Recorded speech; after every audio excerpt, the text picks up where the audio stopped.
5 microsecond, 5 microsecond, you get all negative signal because everything was on Y, my negative Y, right? The 1 microsecond gradually decreasing, gradually increasing the, the delay, right? Delay. And please always remember, every experiment is different. They are different scales, and they are different virtue of the delay time also. Now, 5 microsecond, 2 microsecond, 1 microsecond, sorry, 5 microsecond, 10 microsecond, 1 second, you get still negative signal. At one particular time, this is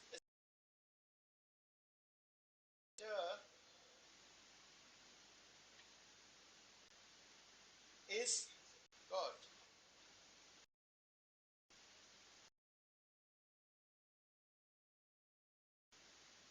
Okay, so you see nothing. 90x pulse would not give you. But then it will grow.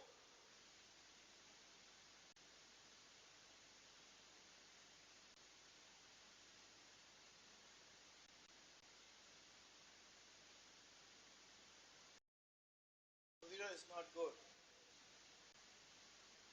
But I don't know how to use it. Okay. Okay. So it go from the negative phase to in delay time. Give a 90x pulse, you would start looking a positive signal, and that's what you start doing it. Because here you see the detector is recording a positive signal, right?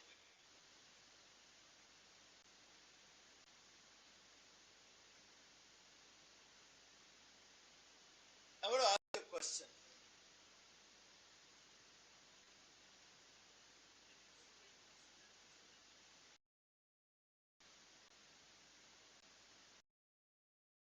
Yes, what you have done, you have made,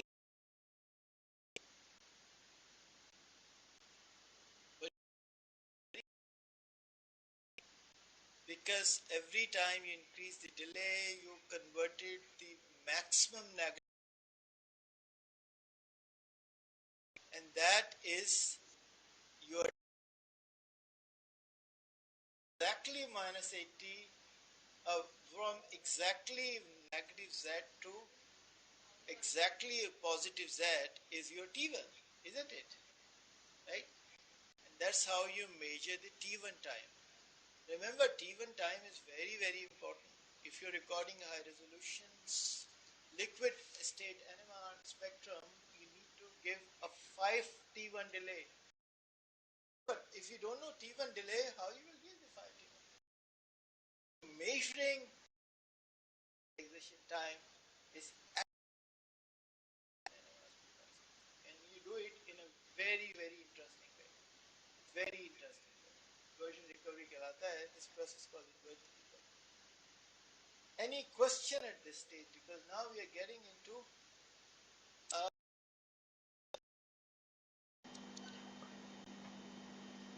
helicopter.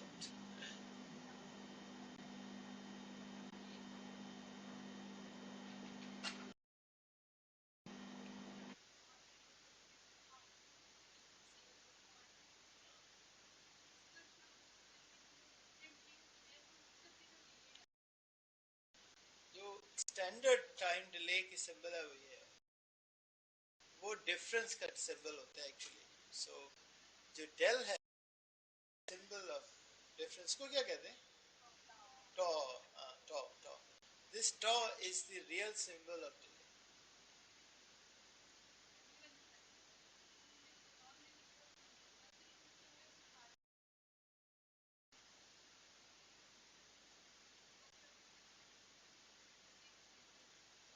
हाँ मैं देख लेता हूँ क्या आप कह रहे हैं.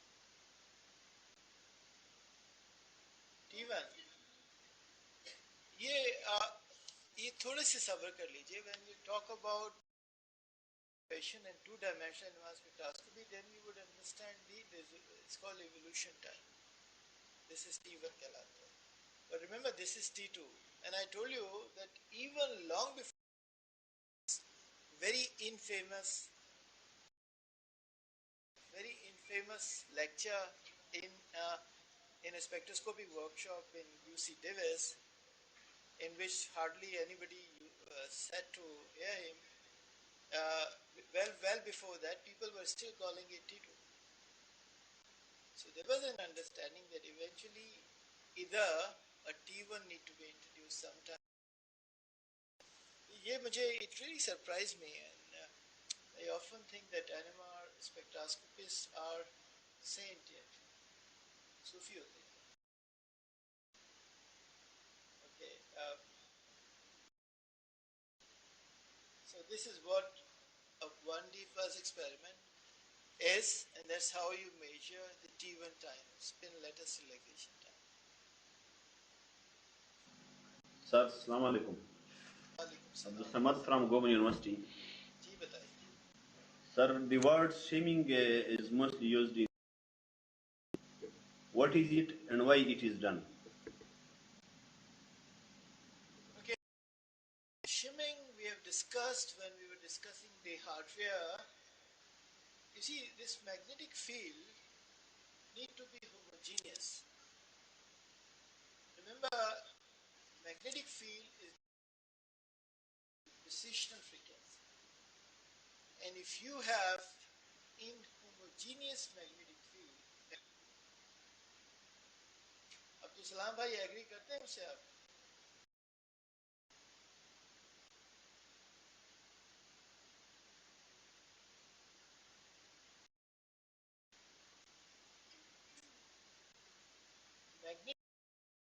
Homogeneity of magnetic field has improved a lot from permanent magnet to electromagnet and electromagnet to superconducting magnet. But the homogeneity is not close to the perfection. And as a result, if you in which you have a sample N, and if your magnetic field is homogeneous, the upper part of the samples is receiving, let's say, 20.001 Tesla. The other is receiving 20.1 Tesla. Different magnetic field, they would have a different precision frequencies. The same type of nuclei would have different precision frequencies. And since they would have a different radio frequency also.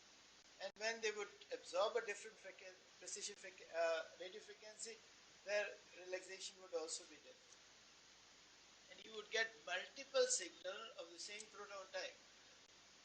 This is a gross distortion. So what you really want to do, that you want to have a homogeneous magnetic field. In order to have a homogeneous magnetic field, number one, you need to have a stable magnet. Number two,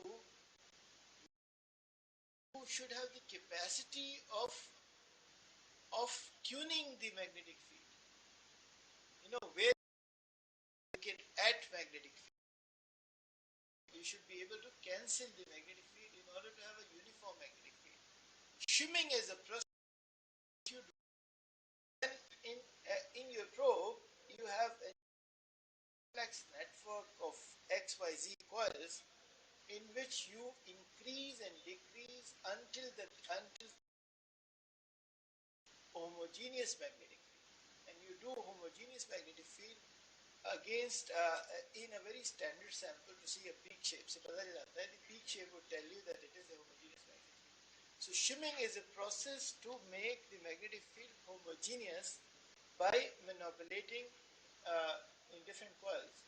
And these coils are actually used to abstract or add a very small component of magnetic field in order to see the B naught as a very stable B naught, very constant B naught. This is the process called shimming, and shimming become increasingly difficult when you have a large magnet, because homogeneity has a multi-dimensional problems with it.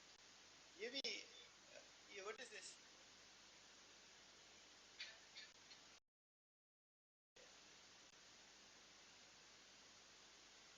See, the experiment which I told you, if I give you, it's called inversion recovery. This was the experiment which I mentioned was an experiment. And inversion recovery experiment is exactly that you have a 180 pulse, you wait for a while, and then you see this inversion of the signal totally recovered, right? It's called inversion recovery method, and this inversion recovery method is used for measurement of T1 relaxation time. Okay, spin lattice relaxation. There is one more very interesting experiment which is called spin echo experiment. This is a spin echo experiment. It is a spin echo experiment. A pulse, another pulse. This pulse and this pulse is exactly half and double.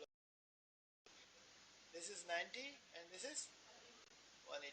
And this is, so you don't need to have 180 or 90. See, save.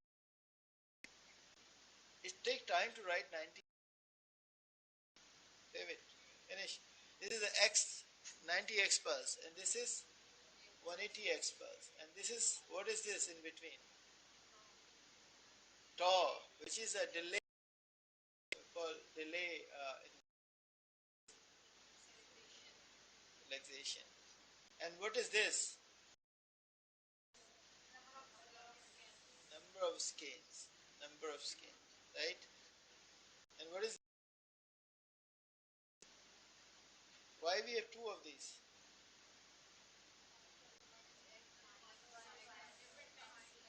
Okay, so now you see the consequences of this.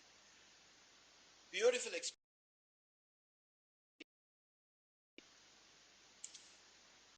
This is magnetization vector. Agree? You give a 90x pulse, where it come? It is a coherent signal. Coherent. No division, no splitting has taken place. It is a coherent signal. When you give them a delay, if for example if you have a water and TMS together, two molecules, let's say two molecules, TMS has one type of proton, water has the other type of proton. They would split, right? And इस तरह नहीं करें. अभी रुक you have let's say you have ethanol. OH का proton भूल जाए, deuterated ethanol. So you have a methyl and you have CH2. Please forget coupling also. मैं आपसे request कर रहा हूँ, just requesting. Do not confuse, because it's very difficult to understand chemical shift and coupling together. अभी हम chemical shift और coupling की बात ही नहीं करें. There are two different types of protons. Two different types of protons. They would, right? They would split. And why they would split? Because they have two different precessional frequencies. And why it is going behind forward? So it is in your opinion clockwise, and this is a clockwise. No, not at all. One is lagging behind because one is slower, the other is faster. Okay, so this is your, that one of them is lagging behind and the other is moving forward because there is a velocity. This differential frequency is called chemical shift. But don't worry about that, we'll come back to it later. Don't worry about that. Right now, you just remember that they now split it and they have lost the coherence. At this point, 180x pulse, where they would go?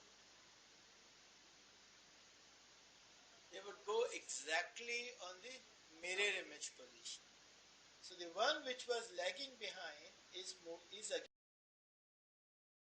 one which which was moving forward, but now they both will merge. No? So they would all merge, right?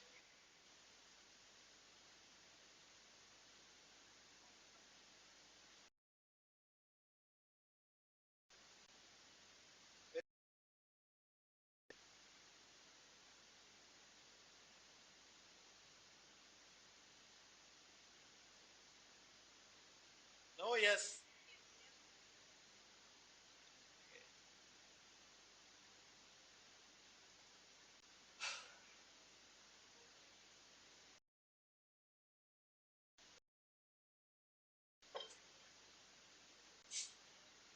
180 expulse bring them to exactly the mirror image. So it goes here, and therefore they, which apart from each other, combine, right? And this has created a situation which is, what is echo? Sending sound, receiving echo. This was coherent after a 180x pulse. What is the benefit of it? फायदा क्या है इसका? Why spin echo experiment is almost an integral part of all NMR experiment. In all NMR experiment, you see this 180 x pulse, which is a spin echo pulse. Yes.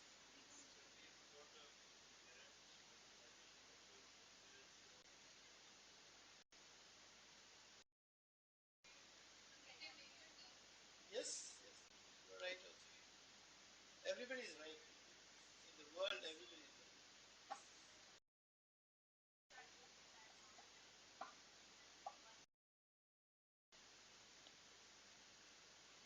Any other guess? I think you all are right.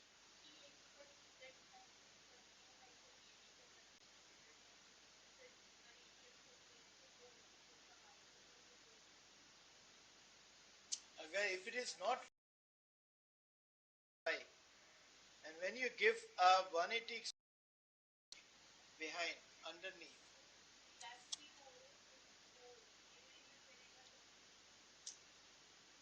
please forget the impact of relaxation. Remember it, the impact of relaxation is only by splitting. If it is relaxing so fast, then you don't record an NMR spectrum. So, what is the benefit of it? I want to give you the benefit. First, what you said, coherent. You make a coherent, right? Second, you have the capacity of neutralizing the effect of chemical shift, right? They were moving differently.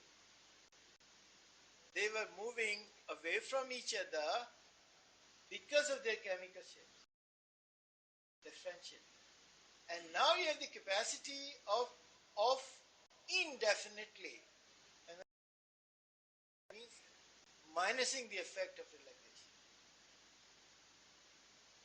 indefinitely neutralizing the effect of chemical shift.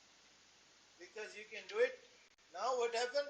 At this point of time, if it is split again, you give a 180 expulse, it come back and then rejoin here. So you keep doing it. For a long period of time, you can make this magnetization vector coherent by giving 180 expulse after a specified delay. Why you want to do it? You want to do it because of one important purpose. Waiting to bring the other on the XY plane. As soon as you bring it to the XY plane, it is split. Split. And you are setting project NMR experiment which takes time. So you want to make sure that this will remain coherent for because you want to bring another nuclide on XY plane at some other time, and then you want to play it with it. So you want to have the capacity of controlling the chemical shift. The effect of chemical shift, you can control it by giving a spin echo experiment. You can make them coherent for a long period of time. Second, assume that these two peaks belong to, and they are two different peaks because of magnetic inhomogeneity. Remember, magnetic inhomogeneity peaks also. The effect of magnetic inhomogeneity. What you are doing, you are creating a capacity of controlling these tiny little spin your own design. What we are trying to, why we are discussing all of it, because I want to give you a flavor of this tremendous power which you have on these tiny little magnets. You can make them dance, you can make them coherent, you can make them disperse, you can make them anywhere in the plane, you can bring them down, you can bring them on XY plane, you can give them a delay, you can split them, you can rejoin them, you can do everything with it. And this is the reason why you have thousands. Assume that I, at this point of time, everything on the -phi. They would never be on, because they're splitted signal. Unless I give echo. Right? And then at the on XY plane, I let them talk to each other. Proton and argon talking to each other. I have the capacity of chemical shift, making them coherent, and at the same time the capacity of neutralizing the magnetic inhomogeneity effect. And this is the beautiful spin echo experiment. In almost 90% of the NMR experiment, you have 180 X pulse, which is called not even one. They would just use word spin echo pulse. That you give an active pulse, you bring it back to the other side, you make it coherent, and then you do something different. Right? Is ever present. It will every time, if you record an FID of a spin echo experiment, you would have a slow decay of the signals. Right? And you would get an FID of this type. You get an FID of this type because every time you give a 180 pulse, you make them coherent, and then they disperse, and then you make them coherent, and then you make them coherent until they go away from. So you see a decaying beat, but at the same time you also see that you can make them coherent by giving a 180 pulse per person. Fate of magnetization vector. Second, your capacity of, despite that you have done a wonderful shimming, you can, and in order to have neutralized magnetic inhomogeneity, it become almost compulsory for most of the experiment to give at least once a spin echo experiment. Okay? Are you excited as I am? People are saying yes. So excited. God. Doesn't make sense. You're excited, you're excited. Spin echo experiment. Okay, I think I'll just leave it at this point, and I want to give you a chance of discussing what we have discussed today. I want you to really enjoy NMR spectroscopy as I am doing. Right? I don't even feel that I'm anymore. I can stand 7 hours because when I was in Malaysia, I stood 7 hours and almost everybody was dead in the auditorium except me. Right?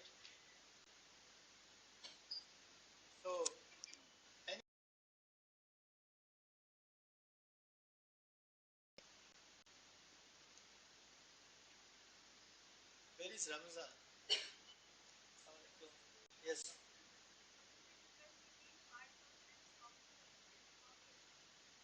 Yes. Heart pulses are pulses with a broad range of radio frequency which bring everything together at the same time. Pulses are finely tuned pulses which we use in double resonance experiment, in which you don't bring all proton on the XY plane, but you separate one type of proton by giving a very soft pulse in a particular region of the proton. 90x pulse can be hard pulse or a soft pulse. It depends on the power of the pulse and the tuning of the pulse also.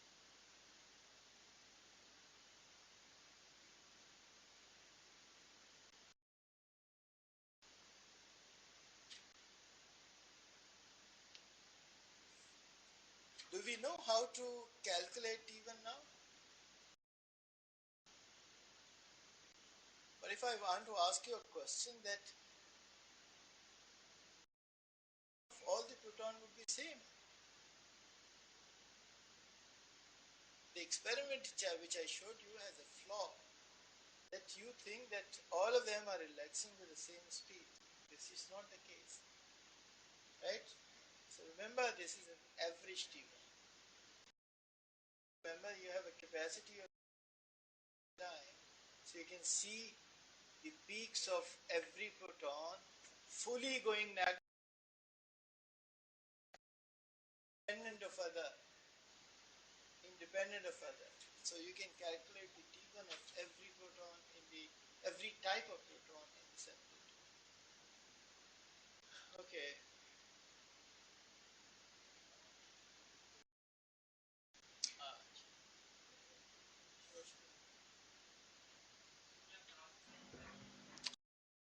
Excuse me, sir. I have a question about delay time.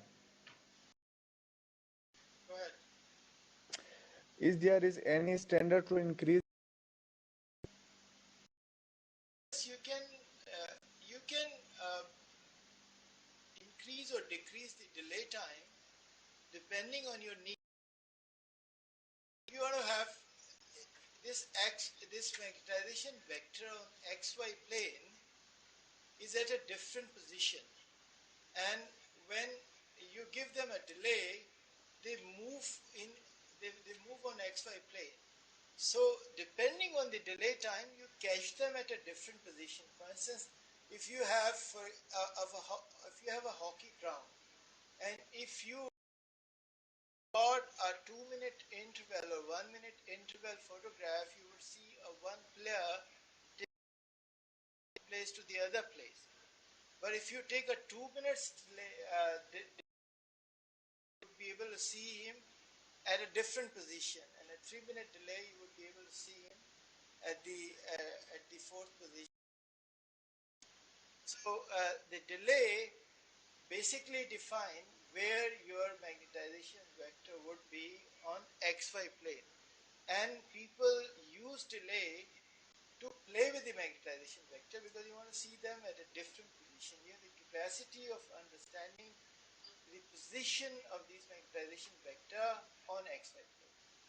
Okay, Fraz.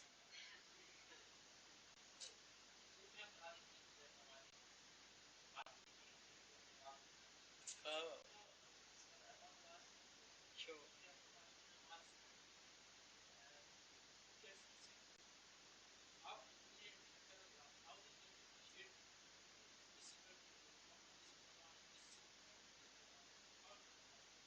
You see, the composite FID is very difficult to distinguish. Composite FID, just looking the analog of FID is very, very difficult. Very, very difficult. If you can resolve them by using special devices in which you can see all the peaks, because they are the combination of different peaks. So if you can resolve them in different peak, you would be able to see the T1 of different protons separately. But looking into the composite T1, that is the reason why people don't like interferogram as a spectrum. That's why they want to convert into more familiar frequency.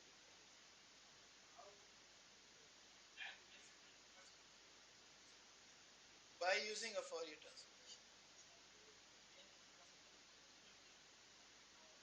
I don't know nothing about it.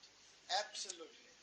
This is the reason why I didn't go into physics of NMR spectroscopy, otherwise I would probably a professor in Stanley. Okay, anything else? This is possible. There is a derivation, there is an equation called, uh,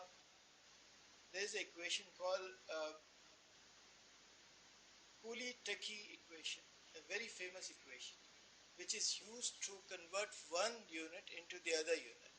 And people do it all the time. The people who know mathematics, they can do it. But the data is enormous, and this is the reason why nobody do it manually. It is always done by using computers. Yes, Sarah?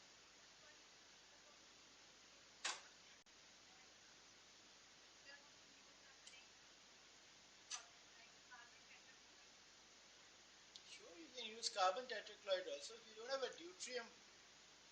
If you don't have a deuterated solvent because of some reason, so you can use solvents in which there is no proton, like carbon disulfide or carbon tetrachloride. Log is nothing very special. You see, you the residual signals of a deuterated solvent is used as a reference to reference the chemical shift on downward or an upward manner. So deuterium block is used, but there are lots of people are still using TMS as a internal standard, and you don't need to add TMS. There was a time when people used to add TMS in their sample. There was a time when people used to have a small capillary with TMS inside the NMR tube, standardly built, not as a sample, but see, in a particular.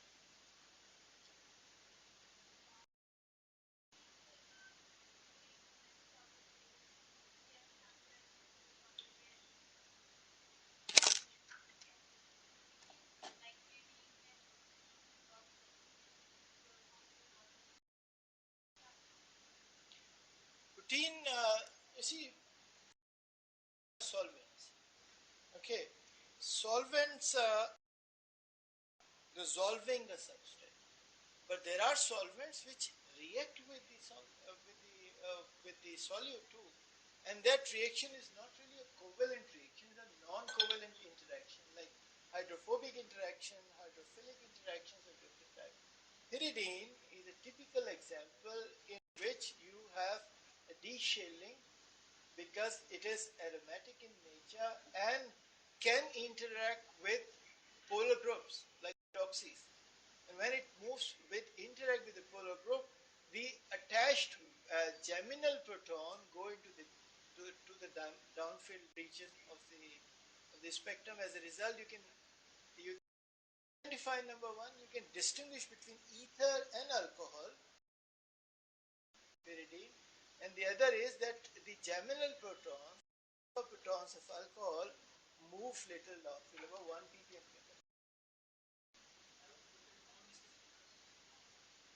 Non non-viscous solvent. Uh, you can use viscous solvent also. Relaxation would be extremely fast. Because viscous solvent are close to the solid, the liquid. And when you have a relaxation, extremely relaxation, like in solid state, you don't see any peak because you very close. So we generally use non-viscous solvent because you want to have a narrow peaks also. When you use viscous solvent or a solid state NMR, you need to use a magical angle spinning, magic angle, which we will discuss later. This is a separate discussion on magic angle.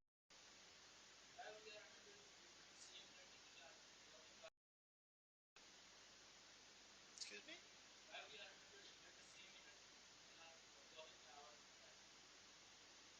Relaxation.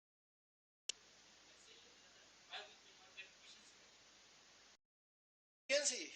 Yeah, because radio frequency, which is absorbed, is extremely weak. It's converted into a number of components. Like for instance, microwave also. The microwave is absorbed and released as a heat, not as a microwave. That's the way you heat your substance.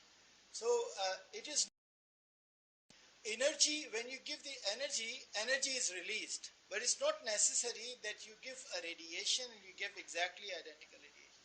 Energy is exactly the same, but it can be non-radiative energies also. Like in microwave, all the microwave energy is mostly converted. So energy is same. This is a conservation of energy, not necessarily a radiative energy. Okay?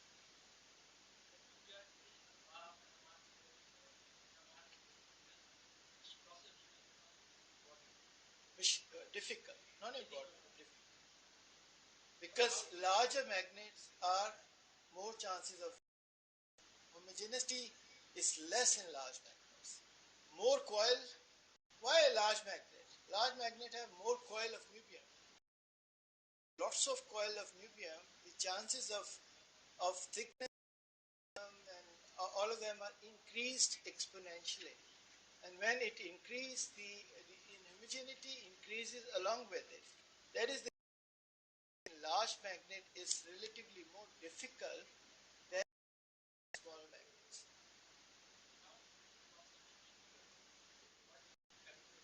You do it in a very manual way. It is not automatic. Auto shimming routines are also available. It's not preferred.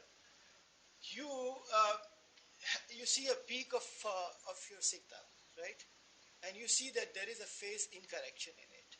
Then you change the you have XYZ coils in shimming.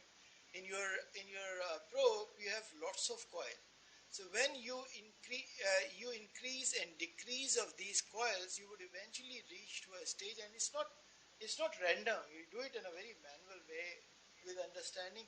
When you increase and decrease of certain component of this XYZ gradient, then you would be able to see a very sharp and narrow and nicely phased peaks. And thus you say that your magnet is now shimmed, because a shimmed magnet, a stable magnet, would always give you a symmetrical peak and one peak also. If you see a broad peak, a splitted peak, it means that magnet is not homogeneous and not properly shimmed also.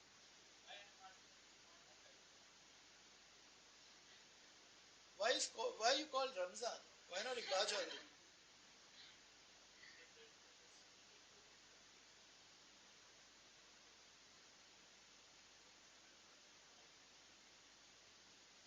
Not minimize, neutralizing. It means that the chemical shift is splitted and you make it coherent again. So you actually neutralize. You just अस्सलाम वालेकुम Karachi 1 minute. वालेकुम सलाम जी sir.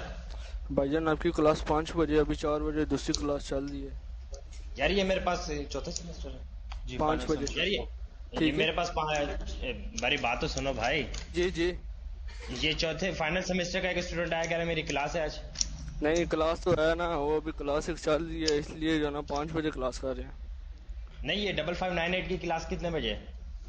5 बजे 5 बजे जी जी अच्छा सही सही ठीक है ठीक है ठीक है ठीक है सर बहुत शुक्रिया।